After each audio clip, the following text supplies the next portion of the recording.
மாட்டேன்னா மாட்டேனுங்கிறதா இப்ப பிரச்சனை அக்காவுக்கு.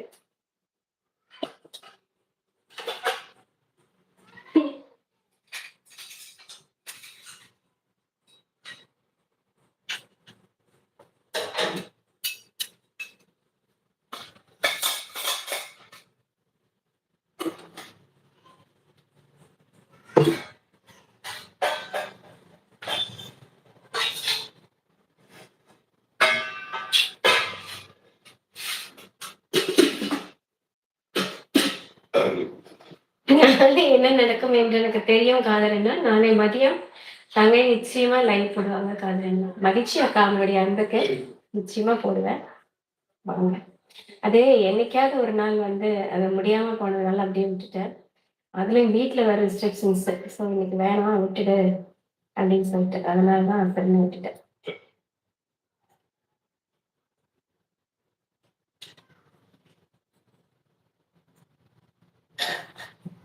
దాంట్లో నీళ్ళు లేవు. నీళ్ళెత్తిపోయి ఇవాళ.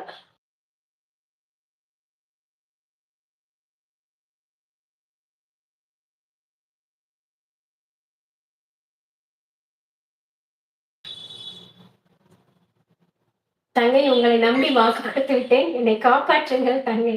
அக்கா நிச்சயமா வந்துருவேன்க்கா. நிச்சயமா வரேன்க்கா.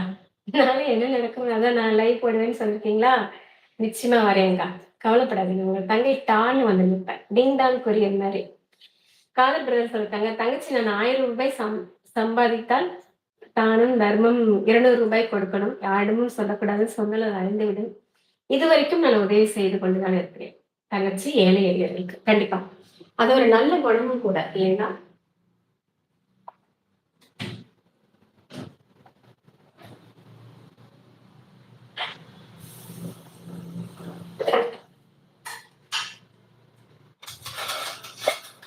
அதே மாதிரி நம்ம செய்யற தான தர்மம் வந்து ஒருத்தவங்களை சோம்பேறி ஆக்கிடக்கூடாது. அதையும் பார்த்துக்கணும். சரிங்களா? நம்ம யாருக்கு கொடுக்குறோம், அவங்களால வேலை செய்ய முடியுமா? அதை பார்த்துதான் நம்ம வயசானவங்க ஒரு மாதிரி என்ன சொல்றது ஹேண்டிகேப்டு அவங்களுக்கு மட்டும் நம்ம செய்யறோம். அவங்களுக்குமே ஒரு வழிகாட்டியா இருக்கலாம். இப்போ முடியாதவங்களுக்கு செய்யணும்.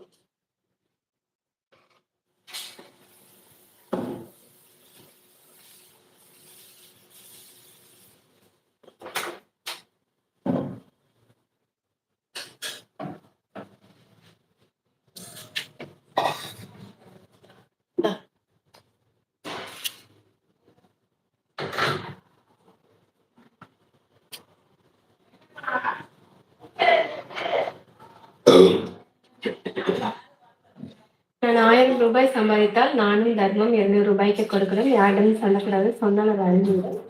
இது வரைக்கும் நான் உதவி செய்து கொண்டேன். ஓகே. ஒவ்வொரு மாதத்திற்கும் 25 குடும்பங்களுக்கு மளிகை சாமான் அரிசி மூட்டை கொடுக்கிறேன். அப்படிங்களா? இன்னும் மேலும் கொடுக்கணும். இறைவனிடம் வேண்டிக் கொள்கிறேன். ஏழை எளிய மக்களுக்கு பசியோடு இருப்பவர்களுக்கு கொடுக்கிறேன். சூப்பர். அதுதான் சொல்றேன். பிசிக்கலா நல்லா இருக்கிறவங்களுக்கு நம்ம கொடுக்க கூடாது. ஏன்னா அவங்க வந்து நம்ம சோம்பேறி ஆக்கிடக்கூடாது. நல்லா இருக்கிறவங்களுக்கு ஏதாவது பிசினஸ் பண்றது சின்னதா இருந்தாலும் கூட அவங்களுக்கு உதவி பண்றதை விட சொல்லலாம். சொல்லி இப்படி வழிகள் இருக்குன்னு சொல்லிட்டு அதுல அவங்க முயற்சி எடுக்கிற மாதிரி சொல்லணும். வயதானவர்களுக்கும் ஹேண்டிகேப்டுக்கும் பண்ணுங்க. நானும் முடியாமல் இருப்பவர்கள் வயதானவர்களுக்கு கொடுப்பேன் தாங்க. ஆமா, அது வந்து இயற்கையா நம்ம மனசு அது. அப்படியே காதலன்னா மகிழ்ச்சி என்ன அப்படின்னு சொல்லிருக்காங்க பிள்ளைங்க மக்கா. ஓகே, நல்ல ஒரு வேலைதான் செய்யறாரு காதல் மகிழ்ச்சி.